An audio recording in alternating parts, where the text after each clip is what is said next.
Bloomberg Audio Studios. Podcasts, radio, news. I'm Matt Miller. And I'm Hannah Elliott, and this is Hot Pursuit.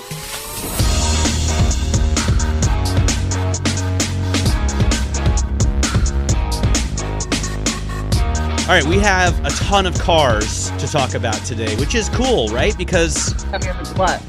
But that's why people really listen, I think. Yeah, I think so. I mean, who knows why they listen? We do appreciate that you do listen.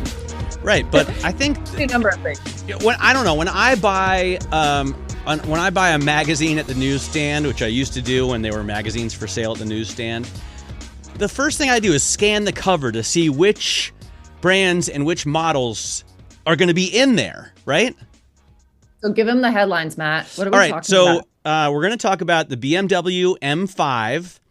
It's one that Hannah had already driven. It's a hybrid, a plug-in hybrid. And for those who haven't figured it out yet, the way this works is Hannah gets to drive these awesome cars right away. She's invited to the premieres. And I usually wait like a year, and then I get to drive them too. So you've already written about it for Pursuits. Oh. I wrote about it. I drove it in Miami. And yeah, I had thoughts. We'll include the link to that review in the podcast description. Yeah. And then the Ford Mustang, the new generation, has been around for a long time. Obviously, the GT is the one you want. Yeah, the GT is the one you want. But now there's a California special. So I'm driving that this week. Ooh, I need to request that. I don't know if I've quite got my hands on that. I mean, there are some issues, but I thought it was an interesting juxtaposition to the M5, even though no one is ever going to cross-shop those things. But I'll explain when we get there. Okay. I drove the Ford Ranger Raptor, which is the small truck, Raptor version of the small truck that Ford makes. Not the smallest, not the Maverick, but the mid-sized truck. Okay. And I have thoughts on that. Also, as a former F-150 Raptor owner, it means a lot to me, the whole brand. And then you have a couple of like supercars that are, I think, the opposite ends of the spectrum. Yes. Well, I have upcoming the Aston Martin Vantage Roadster. That's the convertible, which is perfect time for summer. And then next week, I'll be traveling to Bozeman, Montana to drive the full range of the 2026 model line from Bentley. So that's on the other side of the spectrum. And I also think we should talk about this piece I did this week on how to plan a good summer drive. And it sounds really simple, but I actually learned a few nice little things from these road-going veterans that I spoke with about that piece. Definitely want to talk about the summer driving piece. And I also got to ask some questions about the Maybach GLS that you're going to drive. Oh, that is coming. Which is meaningful to me because I have a non-Maybach GLS that has some pros and cons. All right, let's get straight into it with the M5. You drove this already. We have the link to your story in the description. And it's a car that I think was controversial because it gets ever larger, ever heavier. But give me your take on the ultimate driving machine in the executive sedan part of this segment. I have to admit, at first, I was a little skeptical just because it's a huge sedan. It doesn't look great, in my opinion. But the M5 is the M5. This is the 7th generation version. It's an icon. I went in with an open mind. The number one thing that people asked about it, and which I was really curious about too, was how much does it feel heavy? Because it looks big and it's a hybrid. It just looks like a big baller car. I think it weighs about 5,400 pounds. And I have to say that I thought it drove amazing. I don't know what you thought, Matt, but 717 horsepower. It goes 0 to 60 miles an hour in 3.4 seconds. So it's already faster and more powerful than anything that came before it in the M5 line. I ended up really liking it. Thought it handled fine. I admittedly did not have it in the canyons. I drove it in Miami, and Miami has a lot of flat, straight roads. So I wasn't canyon carving in it. But certainly, and I actually drove people in the back seat, like some car guys, who love the back seat. You know, it has a real executive style rear. So I actually thought, to wrap all of that up, for the price, which is about 120,000, that seemed fair for what you get. Your thoughts? Go. So I'll start with the weight, right? Because that's also the number one question people asked me. Yes. Yeah, it's a concern. My neighbor, Eric, he's a BMW fanboy. He has an M4 GTS. He cares a lot about the weight. He had an M2 and doesn't like the new one because it is heavier. I was thinking about it as I got in the car, and to me, this M5 feels extraordinarily light. Like, yes. I thought it felt like the whole car is made of carbon fiber, and the one that I drove did have the carbon fiber package that cost $3,000 extra, carbon fiber roof. But it just felt really light. The issue that I had was that it felt so huge. Like, I felt like it was so far to the edge of the hood and so far to the rear. It was just, and it's very wide also. So I thought it just felt like a gigantic car. And for the first couple of days that I drove it, just to and from work, I wasn't really that impressed. That all changed when I put it into M1 and M2. You have the little red buttons on the steering wheel. It's like sport and track mode, and drove it in anger. It is extremely fast. I know. I mean, this is like mind-blowingly fast. And I had the same thought when I was driving the M2, like, wow, this is a rocket. But the M5 is on another level in terms of its quickness and in terms of, the time it takes for you to get to triple digits without realizing that you're doing triple digits, which we don't want to do, right, on public roads. Not in Miami, no. Or here in New York. But it was happening a lot. I also thought it was incredibly precise, like almost too precise. And that was kind of I don't know if it was a pro or a con for me, because having something so big that is so quick and so precise is just weird. I don't think anything can be too precise. I agree. It's weird, but weird is good. I totally agree. I think weird is good. It's memorable. And so many of these cars, even from BMW, the sedans, there are so many of them, it's really hard to remember which is which. And I would say you do not have that problem with the M5. And to your point about the size, I actually just looked back at my review. It's over 4 inches longer and almost 3 inches wider than the previous model. So you're 1,000% right. It is substantially bigger. But I agree. I think for them to achieve the kind of handling that we both thought independently of each other on a car that size is pretty special.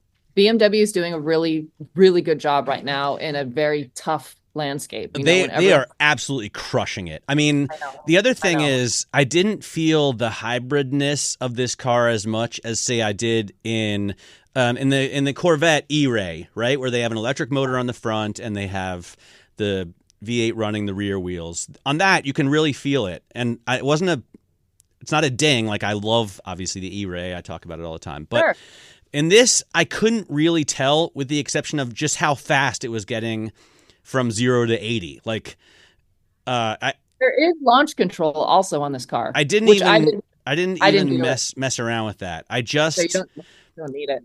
After I realized how quick and precise it was, I just drove it as fast as I could and tried to, weave in traffic. This is why, at least in LA, people who drive BMWs have a certain reputation of driving aggressive. I will have earned that reputation. And by the way, it looks the part also. The one I had was the sepia metallic paint, which is like a dull blue gray. But if you look at it in wherever the sunlight is shining, it looks more like a yellow carbon fiber. Oh, and it's cool, like in it's cool in like a BMW M car kind of way. Like if I went to a BMW M Cars and Coffee, everybody there would love it. Like, you know, and there's carbon fiber taped everywhere else. But I will say the shape, like if you take away the paint and if you take away the quickness and the precision, it's not a great looking car. I don't think it didn't even grow on me over the week. And my daughter, we were walking down the street back from like the ice cream shop to where we parked, and she turned and went to get into an M3 that was sitting there. And I was like, that's not our car. And she said, Daddy, it looks the same. Yes, they all look the same. You know, one's just bigger. I had one that was purple, like the deep purple color. And yeah, the car's rather brutalist. Like it's brutal. It feels like a punch. You know, I'm with you. It's not an elegant looking car. It's not a sexy looking car. It's like a punch in the face. And maybe you like that. I did think that if we're going to talk about like carbon, the interior does come with a lot of options. You can get carbon packages, you can get Bowers and Wilkins sound upgrades, all that stuff. And you can kind of spec it to be really wild or more calm. I think I'm personally a little bit more of the calm side of things. Yeah, I would want it more elegant. Although, I mean, look, I didn't even really think about the interior that much over the last week. How did you feel about the unlock function for the car? It wasn't working. Not a button. See? Okay. Yeah. So I was thinking that I did something wrong, that I messed up the settings, because I would approach with the key fob in my pocket and pull the door, and it didn't work. I had to actually get the key fob out and press unlock. That's a little bit of a weak spot. I'm not sure that couldn't have been changed in settings, but I will say that the one I drove, you quoted a price of almost $120, and I've seen a base price reported of $125. The one I drove was $146 and change, and that's before the delivery fee, which car makers are now raising delivery fees so that they don't have to raise the MSRP, but they still get more money, right? So when the garage attendants asked me, what do you think, as they inevitably do, I was like, it's just too expensive. Like, it's an amazing vehicle, but I find it a little overpriced considering the competition, right? You're testing this against the Mercedes AMG GT. You're testing it against an Audi RS7, a Porsche Panamera, a Cadillac CTS V Blackwing. This is a big executive sedan. I don't think you'd put a AMG GT against it. Maybe the four-door GT. So maybe an S-Class. Nah, that's right? a 7 Series, though. I would think the AMG GT 4-door, because it's got 4 doors, it's got 4 seats. There is some space in the back, but there's not enough space in the back for 2 rear-facing child seats. Sure. Okay. When you're moved all the way back. Anyway, I just think, like, wouldn't I rather have a Cadillac CT5V Blackwing? No. The CT5V Blackwing does feel small compared to this. Yes, and you've got a supercharged V8 instead of the hybrid turbocharged V8. I don't know which one is going to be faster. Who cares if one's 3.4 and one's 3.6? I would prefer the hybrid. I will say we should let everybody know this gets 25 miles on electric only range, and it gets about 50 miles per gallon equivalent using combined gas and electric power. I'd actually rather it. I emptied that tank in like 3 days. Well, there you have it. Anyway, there you have it. So a weird thing, you would never think about cross-shopping this with a Mustang. I know. And the Mustang that I drove this, that I got into after this, the only reason I thought about it was the BMW doesn't make a ton of noise. It's super fast and it's super precise. Then I got into this Mustang GT. It makes a lot of noise. It isn't nearly as quick. And it's definitely not nearly as precise. It feels so much sloppier. And this is not a ding, because I love the Mustang. I would buy the Mustang myself with my own money, and I wouldn't be out nearly as much money. But it just having driven the M5 highlighted to me what a different experience a pony car or a muscle car is compared to what BMW is making. Yes. Unrefined. Yeah, I mean, I want the Mustang. An inferior. Do you? I mean, it's not wrong to say a car is inferior to another car. No, it's not. And I mean, obviously there's a huge price difference. Sure, there's a huge, but the price difference reflects what you're getting. And there is you can draw a general line between what you pay for and what you get with cars. I mean, it's like driving the old Corvette. That car is the worst driving car ever. It's terrible. It's slow. It's like a tin can. It's horrible. Doesn't mean I don't love it. Talk more about the Mustang, because I want to hear this comparison. The reason that I can compare the two, because it is not a manual. And I will say that I messaged Dan Barbosa as soon as they pulled it into my driveway, who is the head of PR for Mustang. At least he's responsible for me. And I was like, dude, do no Mustangs come with a stick anymore? Because the last, I think, 3 that I've gotten from Ford to test out have had an auto box. And he was like, none of the Mustangs that go to New York have a stick. But to me, you buy this car for the stick. Like, that's the reason. That's the type of car you want to stick, not in the M5 hybrid. And that's probably a reason that you would buy the Blackwing also. In the M5, obviously, that's not even an option. So that's not a possibility. But that's an issue, I guess, with whoever's putting together Ford's press car. You can buy this with a stick. And by the way, it's the only two-door V8, I think, that you can get with a stick, rear-wheel drive at all. Okay. That's something. Is there any other that you can think of? Like, the Blackwing is a 4-door and also costs over $100,000, so that doesn't rule it out of the category. But this Mustang, even with the California special package that they put on it, is only $56,000. Wow. I can't think of any other car, right, that has a V8 and a stick. No, it might. I mean, I won't say nothing. There's no Porsche. But nothing is coming to mind. No. There's no Audi. No. There's definitely no other car from GM because the Corvette doesn't have a stick. At the end of the day, thumbs up or thumbs down. Oh, I love it. I absolutely love it. I mean, to me, the Mustang, it makes you feel like a teenager. You feel like I wasn't the captain of the football team, homecoming king, but I feel like it when I'm driving this car, and it's the drop top. So, like, the point I was going to make is that because I drove the M5 previously, I feel how sloppy it is. But sloppy the Mustang is in comparison to that. Yes. But that's not a reason. Like, I still had the time of my life coming to work this morning with the top down, making as much noise as possible. You can choose between you can have a quiet start, you can have a race exhaust, you can have the track exhaust. I obviously go straight to the most obnoxious level, even though I hate when other people do it. So I mean, it's so much fun. This is true. It can be sloppy and fun. Of course, these don't exist separately. Do you think the Mustang has been hurt by the amount of rental fleets that carry Mustangs for tourists? Not really. I mean, not any more than it was 10 years ago when the same thing was true. Like, you've always been able to rent Mustangs from Hertz. They famously have had a partnership since like the 60s, and at least the 60s.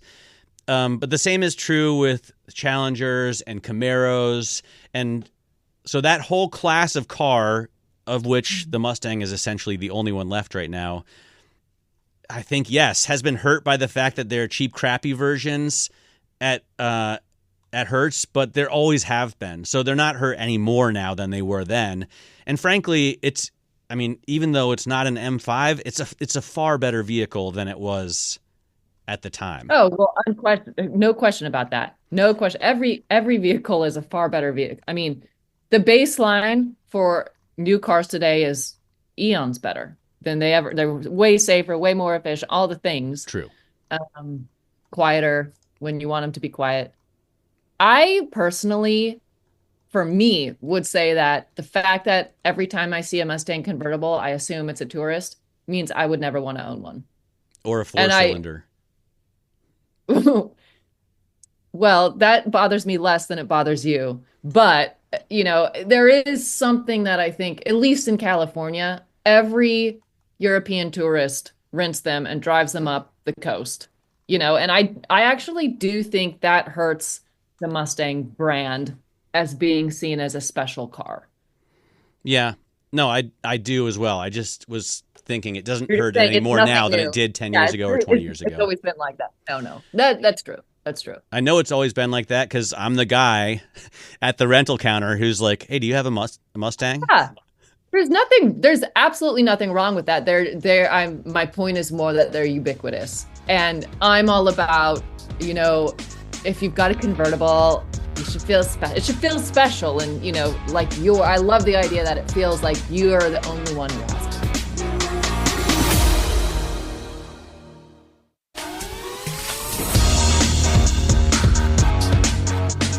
All right. Speaking of special, I want to talk about another Ford vehicle that I got to drive last week, and that is the Ranger Raptor. And I will be the first to admit that I typically discount smaller trucks. Like I love small trucks. I just feel like you can't fit as much into the back. You don't have as much room inside. Like, what's the point? I can't put a motorcycle in the back, right? So unless I leave the tailgate open. Yes, but this is the type of truck that I would use to go to the Home Depot, run around on the weekends, move random furniture from one place to another, take the dog to the beach and get the dog in the back once we get there and get her all clean, all that stuff, all the rugged stuff. And also it would be the perfect truck that you can drive when you don't really want to worry about your vehicle just in general. Yeah. I like that, but you can still park. It's not oversized. The worst thing to me is these enormous, oversized, huge construction trucks that you can't park. They barely even fit in the driveway, let alone a garage. Okay. Those are really just for the work site. I mean, so those are my favorite vehicles, basically. Right? This is one of the highlights of where we differ. Because my favorite trucks are the heavy duty, the super duty trucks that have a 6-inch lift and a 7-liter diesel motor. But yeah, everyone knows that about me. And they're almost unusable though. I know, but they're great highway cruisers, and I can fit my entire family plus a full staff on the inside, and 2 big bikes in the bed. I mean, my point though is that I had so much fun driving this little Ranger Raptor, and lately I've been having fun driving other small trucks. I drove a GMC Canyon, even with a small motor that I liked. I drove Toyota Tacoma. These have been really fun in my experience in the last couple of years. And what I've been thinking is they're like Jeeps. They drive like Jeeps, like Wranglers or Broncos, and yet they're just a little bit more useful. So, thumbs up. Love it. Now let's talk about the Raptor just so people know. This is it's a V6, right? Yes. Around it's a turbocharged V6. 4x4, obviously. It's snappy. Snappy. Okay. 400 horsepower and change, 405 or something horsepower. Did you do any tours with it, or put a bicycle in the back, or take the girls out, or I took anything? So this is again one of the issues in terms of size, right? I have car seats, and I've got to put the kids in them. And so this is not a big cab. I have to move the driver's seat all the way forward in order to put rear-facing car seats in the back. But you're not buying this car for that. So I don't ding it for that. But, yeah, I did, family stuff. I went to Costco. And it's, I would put a cab on the back, a cap on the back is what I mean. Yes.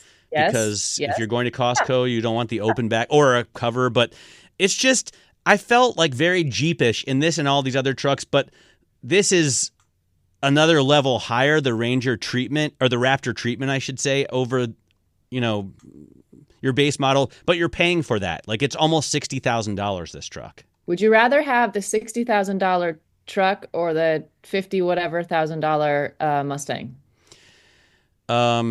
I would rather have the Mustang. The Mustang's like a party. Every time you get in it, it's a celebration, you know? Oh, that's fun.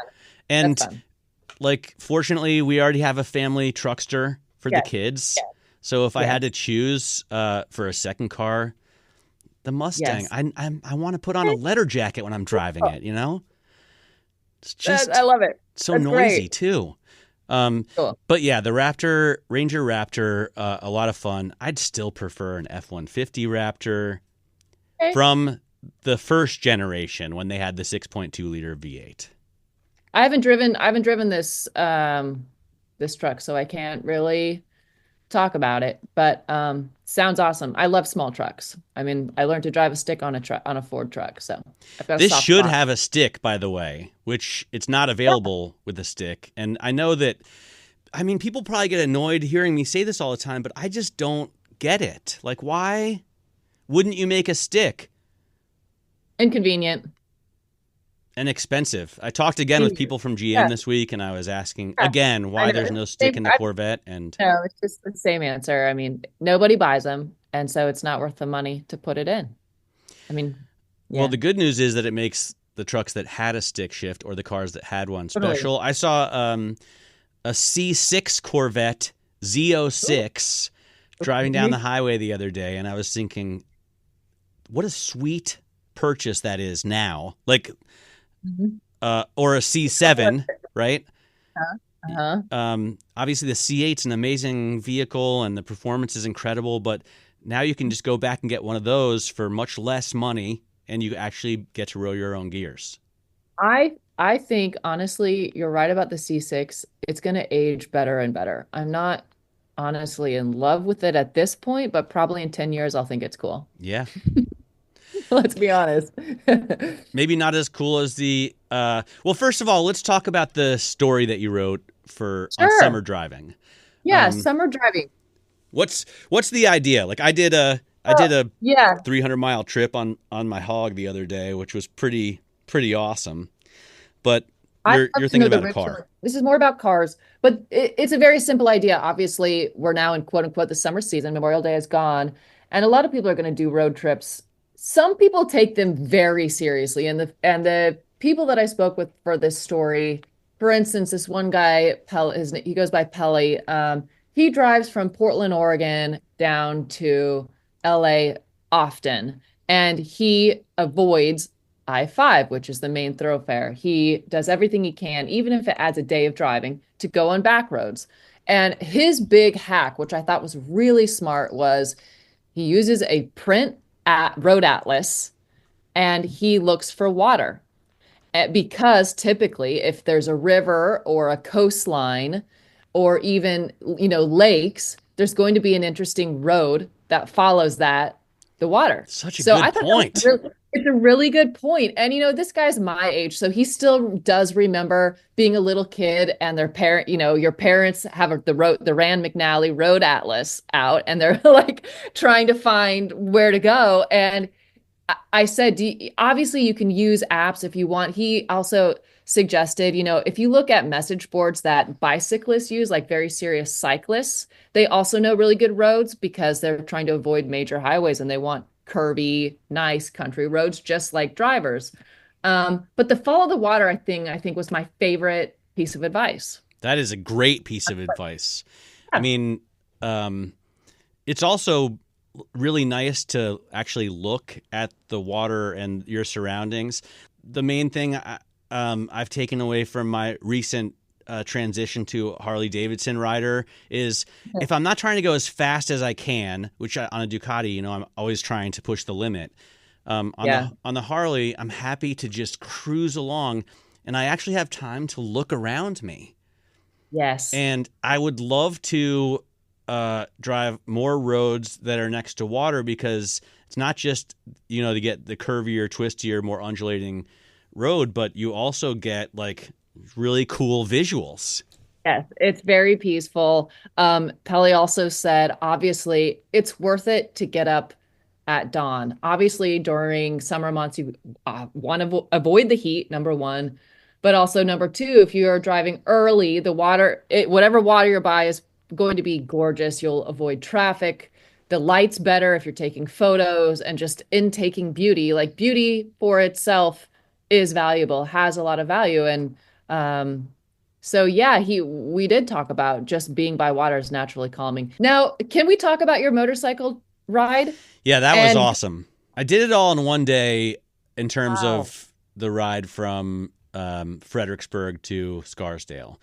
So okay. I woke up early in the morning, took the train instead of the plane down south, and that was the right decision. I brought my iPad so I could watch the MotoGP sprint, and that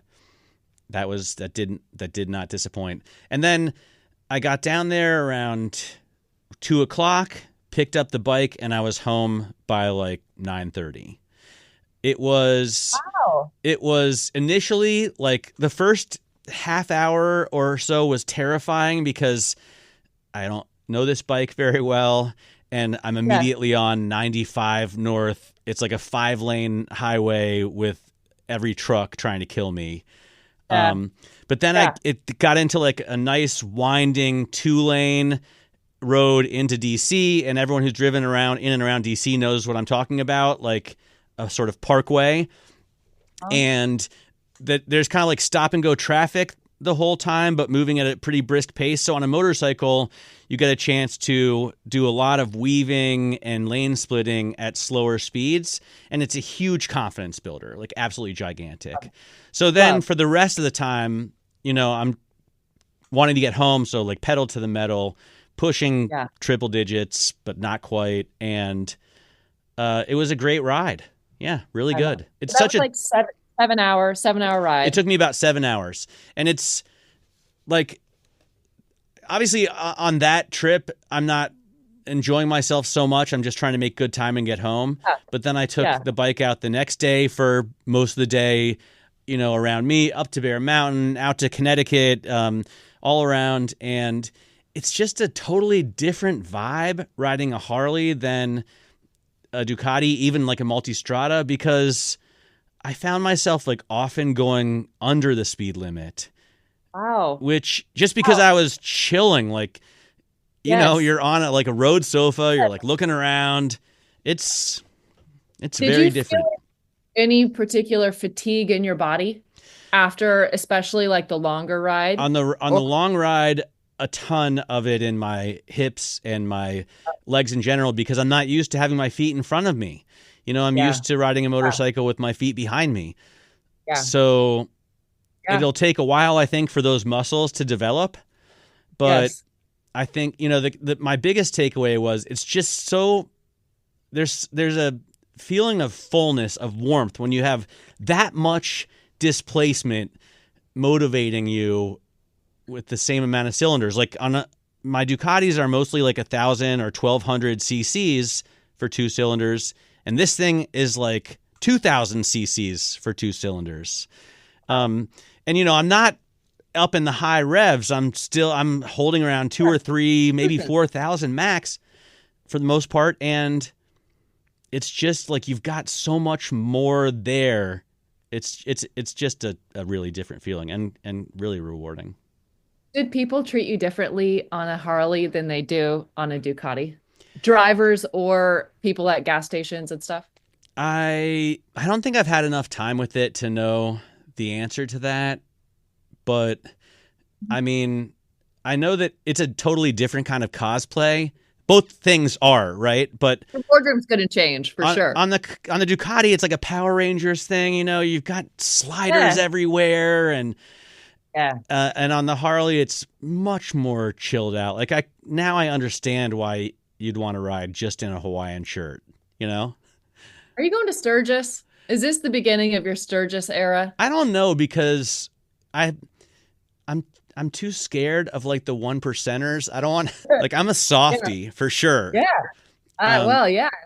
But I'm happy to grow out my mustache, and I mean I would love to go to Sturgis.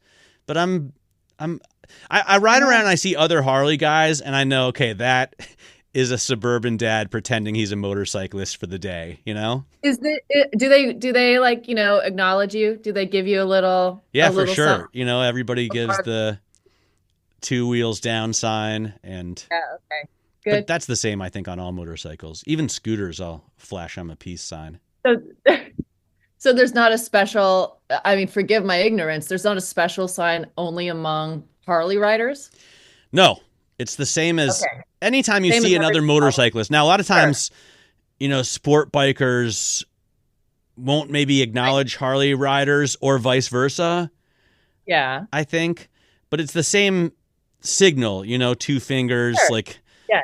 and you do it in the most relaxed way you can to show how cool How relaxed you are. and in control you are. Yeah. Nonchalant. Very very subtle. Yeah, It I has don't to be mind that I'm most doing, subtle. a hairpin we're not corner at waving. 90. I can still, Not doing this. Yeah. Yeah. So you still have a couple Ducatis, yeah. right? And Yeah. now you've got a Harley. hmm I'm not going to ask you how many you have, but does this feel like a complete stable for you at the moment? I honestly, I mean, okay, I've only had it for a week, but I honestly feel like this is the only bike that I need. Wow. Um, Wow. Unless I'm going on longer tours, then I'd rather have the Multistrada. Sure. But yeah, I mean, for just driving for a couple hours, riding around, the Catskills or going up to the Adirondacks, this is all I really need. And I think it's a lot safer for me because, like I said, if I'm on a 1200cc Testa Strada, I feel like I'm wanting to push the limits all the time. I just want to go faster. I want to lean further. I want to, get my adrenaline up. Whereas on this bike, I'm just happy to have an open face helmet and feel the wind blow my beard. Now, has Mary Yu been on it? She has, when we went to Austin for the MotoGP, we rented one and she Okay. rode on the back. But I know she rides too, right? Yeah, I Would was going to say, I can she be imagine curious getting about one of her myself own? an even bigger bike. I got the Fat Bob, which is the cruiser, right? I can imagine myself one day getting a Road King, which is a touring bike, and then letting her ride the cruiser. Oh, that could be cute. Yeah, who knows? I mean, maybe you ride it west. Maybe you ride it cross country for, Monterey Car Week, for instance. If I had the days off, if I had the time to do that. Maybe we do a Hot Pursuit podcast extravaganza from Monterey Car Week. Oh, you know what? We should point out before we wrap it up that we are going to Le Mans. This is a really big deal, you guys, everybody listening. We are so excited about this. This is our first co-branded Group trip. extravaganza. Group trip, field trip to Le Mans, the 24-hour race in June. I'm super pumped, especially because, I'm glad that you're going with me, and I've never seen the 24. Have you been to Le Mans before?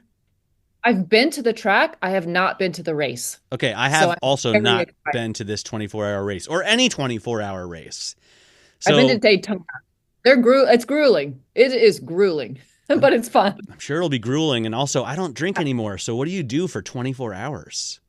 Well, I don't know the answer to that because I do drink. I would be crushing beers at a 24-hour race normally, but Yeah, the year I went, it rained quite a bit. But Le Mans, back to Le Mans. so we have an incredible lineup of guests, which I'm also excited. Like Jim Farley, CEO Ford, is going to join us, and it's so significant because Henry Ford, started the factory after winning a race, and Henry II took the race to Ferrari, and now I think I heard that Bill Ford, who is the chairman, his son Will is now working in the motorsports division. So racing means a lot to this family. Dude, racing is the backbone of a lot of car companies, and I don't expect normal consumers to understand or care. And even admittedly, part of the reason I've never been to Le Mans to cover it is because as an editorial decision, we don't think that our readers are that interested. It's rather obscure and niche. But the truth is, races like Le Mans, Daytona, these endurance championships are the backbone of the development and just the core identity of a lot of these car brands, including Ford. It's not just Porsche, it's not just Ferrari and expensive sports cars. It's also Ford. Well, and Cadillac. I'm going. Bentley. I initially got invited by my friend Tom Wagner, our buddy from this podcast, because he owns the Jota World Endurance Class Racing team, and they work with Cadillac. So, and they're going to be in F1, and they're getting increasingly involved in it. But, the funny thing is, it's really the trade war that led me to cover this, or got, I think, that helped me get permission to cover this, because normally my bosses would be like, no, you're not going to Le Mans. But the global trade war has shown a light on the fact that, most of global trade is cars. Like, it's such a big business for global trade. Yes. And Le Mans is like the original proving ground. If your car could make it through this, then people would buy it. And I think we should also say that Le Mans is 24 hours of driving, and whoever goes the farthest wins. It's a very simple concept. But imagine just driving flat out for 24 hours. Obviously, you switch drivers. But that's a very pure concept. When you talk about a proving ground, that's a very pure way to prove your car's worth. I'm surprised Alex Roy doesn't do this race. It feels like it's made for him. You should. Yeah. All right, we got to wrap it up. That's all we have time for today. But wait, how are we going to do this next week? Are we going to do a podcast before we... Wait, is next week the week? No, it's the week after. We have 2 weeks. Okay. Good. I think we have same time, same place next week, actually. That's right. I'm Matt Miller. And I'm Hannah Elliott, and this is Bloomberg.